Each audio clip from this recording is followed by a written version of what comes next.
अस्सलामुअलैकुम वरहमतुल्लाहि वबरकातुह। वाला विद्यार्थी मित्रों, આપણે આજે પ્રકરણ 1 પૂર્ણાંક સંખ્યાઓ વિશે સમજાવીશ.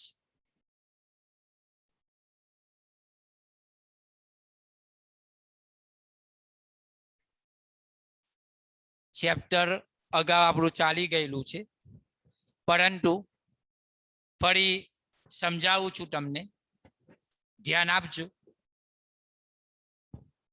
પ્રકરણ 1 ચેપ્ટરનું નામ શું છે કે પૂર્ણાંક સંખ્યાઓ.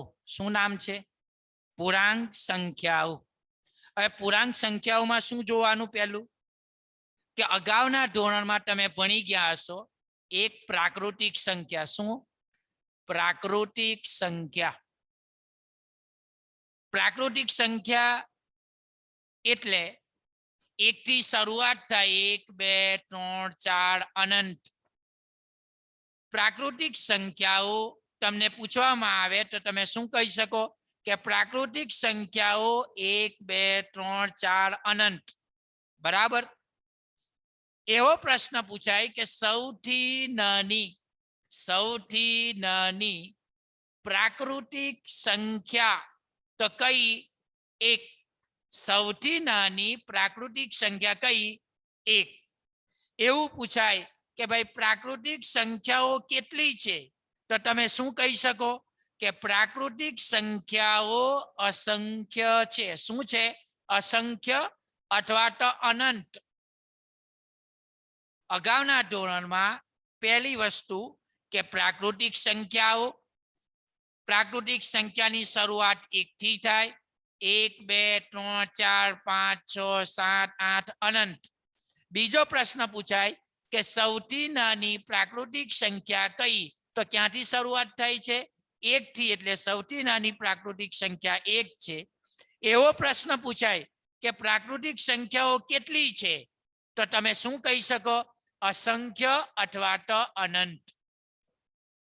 હવે કોઈ એવું પૂછે કે સૌથી મોટી પ્રાકૃતિક સંખ્યા, તો સૌથી મોટી પ્રાકૃતિક સંખ્યા ન મળે. હવે પ્રાકૃતિક સંખ્યાને ઇંગ્લિશમાં શું કહેવાય? Natural numbers. એટલે એના પહેલો સ્પેલિંગ n કહેવાય. એટલે ખાલી જગ્યામાં પૂછાય કે પ્રાકૃતિક સંખ્યાને સંકેતમાં ખાલી જગ્યા વડે દર્શાવાય તો તમે શું લખી શકો? કેપિટલ N વડે દર્શાવાય. શું લખી શકો? Capital N. એટલે પ્રાકૃતિક સંખ્યામાં 4 વસ્તુ છે. પ્રાકૃતિક સંખ્યાઓ એવું પૂછવામાં આવે તો તમે 1 2 3 4 અનંત કહી શકો. બીજો પ્રશ્ન પૂછાય સૌથી નાની પ્રાકૃતિક સંખ્યા કઈ? તો તમે કહી શકો કે 1. પ્રાકૃતિક સંખ્યાઓ કેટલી છે? તો તમે કહી શકો અસંખ્ય અથવા અનંત. બરાબર. અને ચોથો પ્રશ્ન પૂછાય પ્રાકૃતિક સંખ્યાને સંકેતમાં ખાલી જગ્યા વડે દર્શાવાય તો શું લખાય? Capital N. બરાબર. હવે પ્રાકૃતિક સંખ્યા બાદ તમે બીજું અગાઉના ધોરણમાં શીખી ગયા પૂર્ણ સંખ્યા. કયું? અહીંયા લખું છું, પૂર્ણ સંખ્યાઓ. પૂર્ણ સંખ્યાને ઇંગ્લિશમાં હોલ નંબર્સ, એટલે એનો પહેલો સ્પેલિંગ W. તો પ્રશ્ન પૂછાય કે પૂર્ણ સંખ્યાઓને કયા સંકેત વડે દર્શાવાય તો શું કહી શકો કે પૂર્ણ સંખ્યાઓને W વડે દર્શાવી શકાય છે. હવે કોઈ એવું પૂછે કે પૂર્ણ સંખ્યાઓ કઈ કઈ તો શું લખાય? 0 1 2 3 4 5 અનંત. એવો પ્રશ્ન પૂછાય કે સૌથી નાની પૂર્ણ સંખ્યા કઈ? તો સૌથી નાની પૂર્ણ સંખ્યા કઈ? 0. બરાબર. પ્રશ્ન એવો પૂછાય કે પૂર્ણ સંખ્યાઓ કેટલી છે? તો સેમ પેલા જેવું કે અસંખ્ય અથવા અનંત. અને સૌથી મોટી પૂર્ણ સંખ્યા ન મળે. બરાબર. હવે આપણા જે ચેપ્ટરનું નામ છે પૂર્ણાંક સંખ્યાઓ. બરાબર. પહેલું આપણે પ્રાકૃતિક સંખ્યા જોયું, બીજું પૂર્ણ સંખ્યા જોયું. હવે જે તમારા ચેપ્ટરનું નામ છે પૂર્ણાંક સંખ્યાઓ. હવે પૂર્ણાંક સંખ્યાઓ એટલે શું? તો પૂર્ણાંક સંખ્યાઓ એટલે ધન સંખ્યા, ઋણ સંખ્યા અને શૂન્ય. આ ત્રણ ભેગી થાય તો એને કઈ સંખ્યાઓ કહેવાય? પૂર્ણાંક સંખ્યાઓ. પૂર્ણાંક સંખ્યાઓમાં ત્રણ પ્રકારની સંખ્યા આવે. એક ધન સંખ્યા, નંબર 2 ઋણ સંખ્યા અને શૂન્ય. તમે અગાઉના ધોરણમાં સંખ્યા રેખા શીખી ગયા. સંખ્યા રેખા યાદ હોય તો શૂન્યની જમણી બાજુ જાય તો 1 2 3 4 5 અનંત. શૂન્યની ડાબી બાજુ આપણે જઈએ તો શું આવે? -1 -2 -3 -4. બરાબર? એટલે પૂર્ણાંક સંખ્યાઓમાં ત્રણ પ્રકારની સંખ્યાનો સમાવેશ થાય છે. કઈ કઈ? એક ધન સંખ્યા, નંબર 2 ઋણ સંખ્યા અને નંબર 3 શૂન્ય. એટલે કોઈ તમને એવું પૂછે કે પૂર્ણાંક સંખ્યાઓમાં કયા પ્રકારની સંખ્યાનો સમાવેશ થાય છે તો તમે કહી શકો કે ધન સંખ્યા, ઋણ સંખ્યા અને શૂન્ય ભેગા થાય તો કઈ સંખ્યાઓ બને? પૂર્ણાંક સંખ્યાઓ બને. પૂર્ણાંક સંખ્યાઓ કેટલી છે? તો અસંખ્ય. કેટલી છે? અસંખ્ય છે. જમણી બાજુ ધન સંખ્યા પણ અનંત અને શૂન્યની ડાબી બાજુ ઋણ સંખ્યા પર અનંત. બરાબર? પૂર્ણાંક સંખ્યામાં નાની સંખ્યા મળશે નહીં. ચાલો હવે સંખ્યા રેખાની આપણે વાત કરીએ તો સંખ્યા રેખા ઉપર શૂન્ય, આ શૂન્ય આપણો જમણો હાથ એ જમણી બાજુ. કઈ બાજુ? જમણી બાજુ. અને આપણો ડાબો હાથ શૂન્યની ડાબી બાજુ. કઈ બાજુ? આ શૂન્ય છે. શૂન્યનો આપણો જમણો હાથ એ જમણી બાજુ, ડાબો હાથ એ ડાબી બાજુ.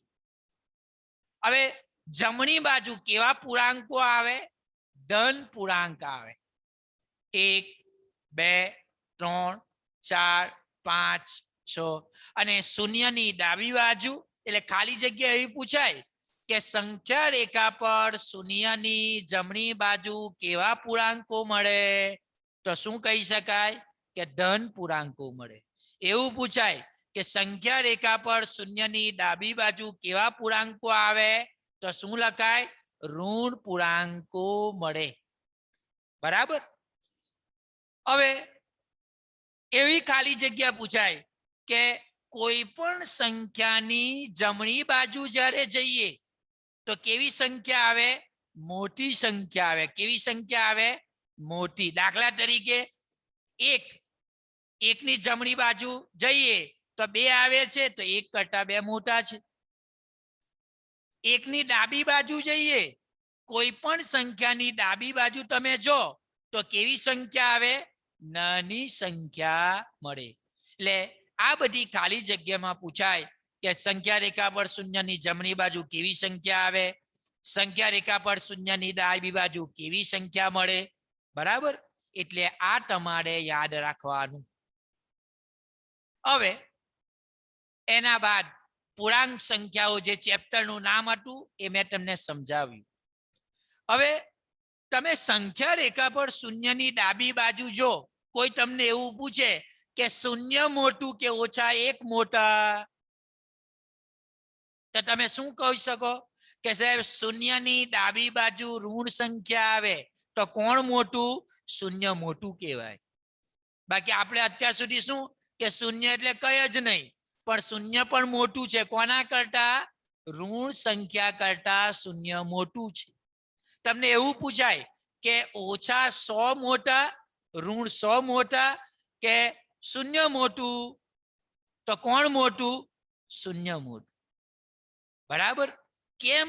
કે ઋણ 100 શૂન્યની ડાબી બાજુએ છે અને કોઈ પણ સંખ્યાની ડાબી બાજુએ આવેલી રકમ નાની જ હોય અને કોઈ પણ સંખ્યાની જમણી બાજુએ આવેલી રકમ હંમેશા મોટી જ હોય.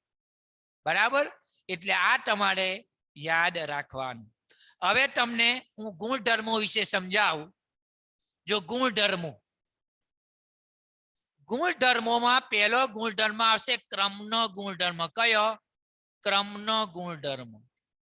હવે ક્રમનો ગુણધર્મ, ગણિતના અંદર ક્રમનો ગુણધર્મ બે સંખ્યાઓને ઉલટ સુલટ જગ્યા બદલાય એને ક્રમનો ગુણધર્મ કહેવાય.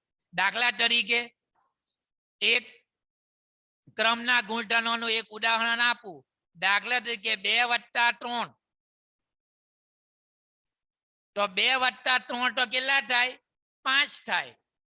તો જમણી બાજુ કોઈ કે ના સાહેબ 2+3 નહીં, 3+2 તો પણ કેટલા થાય? 5. એનો અર્થ એ થયો કે ક્રમનો ગુણધર્મ સરવાળા માટે સાચો છે. ક્રમનો ગુણધર્મ સરવાળા માટે સાચો છે. દાખલા તરીકે 2+3 તો પણ 5 થાય ને કોઈ કે નહીં 3+2 તો પણ 5 કહેવાય. તો પરીક્ષામાં તમને આવી રકમ લખેલી હોય અને પૂછે કે આ કયો ગુણધર્મ છે તો તમે શું કહી શકો? સરવાળા માટે ક્રમનો ગુણધર્મ. શું લખાય? સરવાળો. સરવાળા માટે ક્રમનો ગુણધર્મ. હવે બીજો એક દાખલા તરીકે 5×1.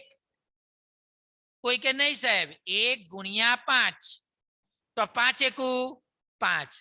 જમણી બાજુ 1×5. તો તમે જો ડાબી અને જમણી બાજુમાં ક્રમ ઉલટ સુલટ છે પણ નિશાની સાની છે? ગુણાકાર. તો આવું લખેલું હોય ને એવું કે આ કયો નિયમ છે તો શું લખાય? ગુણાકાર માટે ક્રમનો ગુણધર્મ. આવું લખેલું હોય તો શું કહેવાય? ગુણાકાર માટે ક્રમનો ગુણધર્મ. આવું લખેલું હોય તો સરવાળા માટે ક્રમનો ગુણધર્મ. સરવાળા માટે પણ ક્રમનો ગુણધર્મ સાચો છે અને ગુણાકાર માટે પણ ક્રમનો ગુણધર્મ સાચો છે. બરાબર? બાદબાકી અને ભાગાકાર માટે ક્રમનો ગુણધર્મ સાચો પડતો નથી. એટલે ક્રમનો ગુણધર્મ બે ક્રિયાઓ માટે સાચો છે. એક સરવાળા માટે અને એક ગુણાકાર માટે. અને ક્રમમાં કોઈ પણ બે જ સંખ્યા હોય, ઉલટ સુલટ હોય તો સમજી જવાનું કે ભાઈ સરવાળાની નિશાની હોય તો જવાબ સરવાળા માટે ક્રમનો ગુણધર્મ અને ગુણાકારની નિશાની હોય તો ગુણાકાર માટે ક્રમનો ગુણધર્મ. બરાબર? ચાલો બીજો એક ગુણધર્મ સમજાવું. એક ગુણધર્મ છે જૂથનો ગુણધર્મ. જૂથનો ગુણધર્મ. ક્રમના અંદર બે સંખ્યાઓ આવે, જૂથમાં 3 સંખ્યા આવે. એક ઉદાહરણ લખું છું અહીંયા. 1+2+3. જમણી બાજુ આવું હોય કે 1+2+3. સમજો આ બરાબરની ડાબી બાજુ જો 1, 1 ને 2 3, 3 ને 3 6. જમણી બાજુ 1 ને 2 3, 3 ને 3 6. અને જૂથમાં 3 સંખ્યા આવશે અલગ અલગ. કૌંસ આપેલો હશે, એક સંખ્યા અલગ હશે. અહીંયા 1 ને રાખી, 2 ને 3 સાથે લખેલા છે. તો જ્યારે 3 સંખ્યા આવે નિશાની શાની છે? સરવાળાની. તો આ નિયમ કયો કહેવાય? સરવાળા માટે જૂથનો ગુણધર્મ. સરવાળા માટે જૂથનો ગુણધર્મ. અને જો ગુણાકાર હોય, દાખલા કે આવું હોત 1×2×3, 1×2×3. તો આ કયો નિયમ કહેવાય? ગુણાકાર માટે જૂથનો ગુણધર્મ. પહેલી રકમ લખેલી હોય તો સરવાળા માટે જૂથનો ગુણધર્મ અને બીજી રકમ આ લખેલી હોય તો ગુણાકાર હોવાથી ગુણાકાર માટે જૂથનો ગુણધર્મ. જૂથનો ગુણધર્મ પણ સરવાળા અને ગુણાકાર માટે સાચો છે. ખ્યાલ આવ્યો? બરાબર. એટલે જૂથમાં 3 સંખ્યા આવશે, આ યાદ રાખવા. ચાલો, ત્રીજો એક ગુણધર્મ છે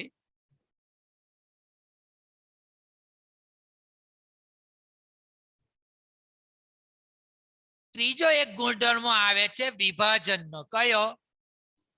વિભાજનનો ગુણધર્મ. કયો ગુણધર્મ? વિભાજનનો ગુણધર્મ. હવે વિભાજનના ગુણધર્મમાં 2 નિશાનીઓ ભેગી આવશે, ગુણાકાર અને સરવાળો અથવા ગુણાકાર અને બાદબાકી. જ્યારે 2 નિશાનીઓ ભેગી આવે, ગુણ્યા ને વત્તા આવે યા ગુણ્યા ને ઓછા આવે, તો કયો નિયમ થાય? વિભાજનનો ગુણધર્મ. દાખલા તરીકે ઉદાહરણ 2 ગુણ્યા કૌંસમાં 3 વત્તા 4. જો અહીંયા ગુણ્યા આવ્યું, કૌંસમાં વત્તા આવ્યું. કૌંસ છૂટો પાડીએ જમણી બાજુ, 2 ગુણ્યા 3, 2 નો ગુણાકાર પહેલી રકમ સાથે અને 2 નો ગુણાકાર 4 ની સાથે, 2 ગુણ્યા 4. જો સમજાવું, 4 ને 3 7, 7 દુ 14. જમણી બાજુ જો 2 તાલી 6, 4 દુ 8, 8 ને 6 14. વિભાજનનો ગુણધર્મ ઓળખવા માટે તમારે એટલું જ જોઈ લેવાનું કે ગુણ્યા ને વત્તા આવ્યું અથવા ગુણ્યા ને વત્તા આવ્યું. 2 નિશાનીઓ આવે એટલે કયો ગુણધર્મ? વિભાજનનો ગુણધર્મ. અથવા તો આવું આવે કે 2 ગુણ્યા આવું આવે કે 3 ઓછા 4 બરાબર 2 ગુણ્યા 3 ઓછા 2 ઓછા 4, 2 ગુણ્યા 4 ઓછા આવે તો તમે તો પણ વિભાજનનો ગુણધર્મ. બરાબર. એટલે વિભાજનના ગુણધર્મમાં ગુણ્યા 2 નિશાનીઓ આવશે, એ એની ઓળખ માટે. બીજો એક છે કે સરવાળાના તટસ્થ ઘટક. સરવાળાનો તટસ્થ ઘટક. ચાલો, સરવાળાનો તટસ્થ ઘટક કયો છે? 0.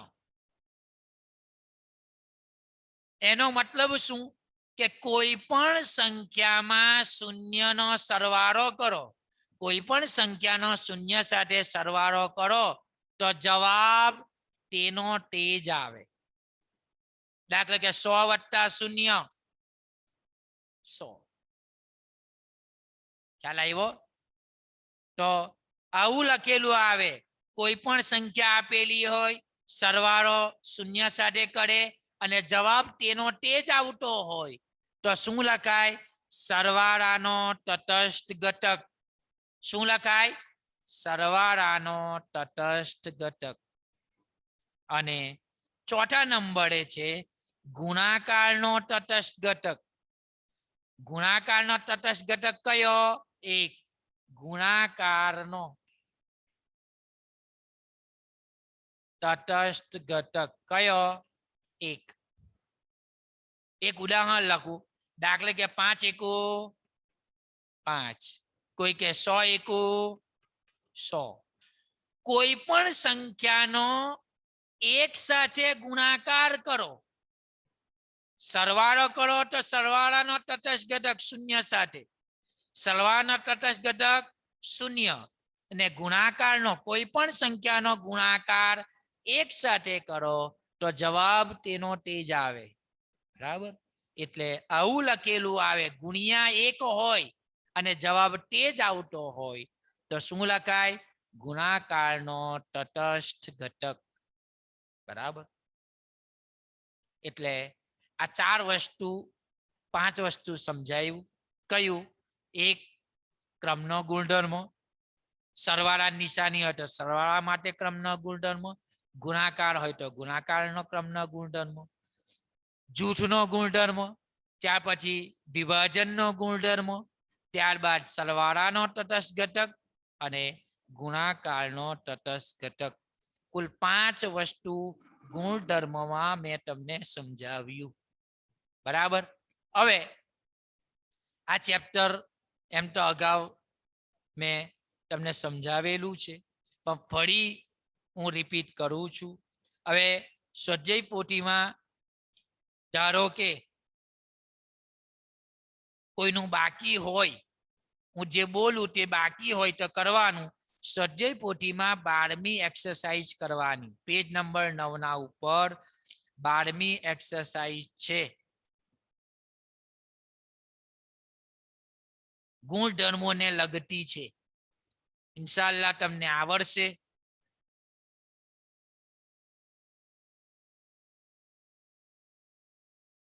એક છઠ્ઠો ગુણધર્મ ખાલી સમજાવી દઉં.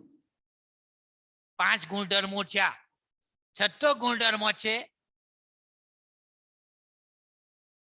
વ્યસ્ત સંખ્યાનું અસ્તિત્વ. વ્યસ્ત સંખ્યા, હવે વ્યસ્ત સંખ્યાનું અસ્તિત્વ હવે સમજાવું. વ્યસ્ત કોને કહેવાય તે. દાખલા તરીકે 5, કોઈ એવું પૂછે કે 5 નો વ્યસ્ત કયો? વ્યસ્ત મતલબ આ સંખ્યા ઉપર છે તો ક્યાં લખાય? નીચે લખાય. 5 નો વ્યસ્ત. હવે 5 ના નીચે કોઈ નથી એટલે 1 સમજવાનું, તો રકમ પલટાઈ જાય. 1/5. એવું પૂછાય કે 2 નો વ્યસ્ત, તો 1/2. એવું પૂછાય 3/5 નો વ્યસ્ત, તો રકમ પલટાઈ દેવાની. 3 ઉપર છે તો નીચે જાય ને 5 નીચે છે તો ઉપર આવે. તો કોઈ પણ સંખ્યાનો વ્યસ્ત એટલે રકમ પલટાઈ જાય. તમને થાય કે સાહેબ અહીં તો એકલા 5 જ હતા ને, નીચે કોઈ ન હોય એટલે 1 સમજવાનો. શું સમજવાનો? 1. એટલે 1 ઉપર ગયો, 5 નીચે આવ્યો, 2 નીચે ગયા. અને રકમમાં અંશ અને છેદ હોય તો સીધું પલટાય જ દેવાનો, 1 લખવાની જરૂર નથી ત્યાં. હવે આવું આવે, આ ક્યારે લખાય કે વ્યસ્ત સંખ્યાનું અસ્તિત્વ? આવું આવે 5 ગુણ્યા 1/5, તો જવાબ 1. જ્યારે બે સંખ્યાનો ગુણાકાર 1 આવતો હોય, જ્યારે બે સંખ્યાનો ગુણાકાર કેટલો આવતો હોય? 1, તો શું સમજવાનું? તે સંખ્યા વ્યસ્ત સંખ્યાનું અસ્તિત્વ છે. જ્યારે આવું લખેલું આવે કે 5 ગુણ્યા 1/5 અથવા 8 ગુણ્યા 1/8 બરાબર 1, જ્યારે બે સંખ્યાનો ગુણાકાર 1 આવતો હોય તો કયો નિયમ લખાય? વ્યસ્ત સંખ્યાનું અસ્તિત્વ. એટલે કુલ 6 ગુણધર્મોમાં 6 વસ્તુ થયું. ક્રમનો ગુણધર્મ, જૂથનો ગુણધર્મ, વિભાજનનો ગુણધર્મ, સરવાળાનો તટસ્થ ઘટક, ગુણાકારનો તટસ્થ ઘટક, અને છેલ્લે વ્યસ્ત સંખ્યાનું અસ્તિત્વ. બરાબર. એટલે પ્રકરણ 1 માં આજે મેં પહેલો પીરિયડ લીધો. તમારે સ્વાધ્યાય પોથીમાં જેની એક્સરસાઇઝ બાકી હોય, પેજ નંબર 7 ના ઉપર, પેજ નંબર 9 ના ઉપર 12મી એક્સરસાઇઝ જુઓ. નીચેની બાબત પૂર્ણાંક સંખ્યાઓનો કયો ગુણધર્મ સ્પષ્ટ કરે છે? તમારે માત્ર ગુણધર્મનું નામ લખવાનું. સરવાળાની નિશાની હોય તો સરવાળાનો જે નિયમ હોય તે, ગુણાકારની હોય તો લખવાનું કે ગુણાકાર માટેનો આ નિયમ. બરાબર. ચાલો, કોઈને કઈ કન્ફ્યુઝન હોય તો પૂછી શકે છે.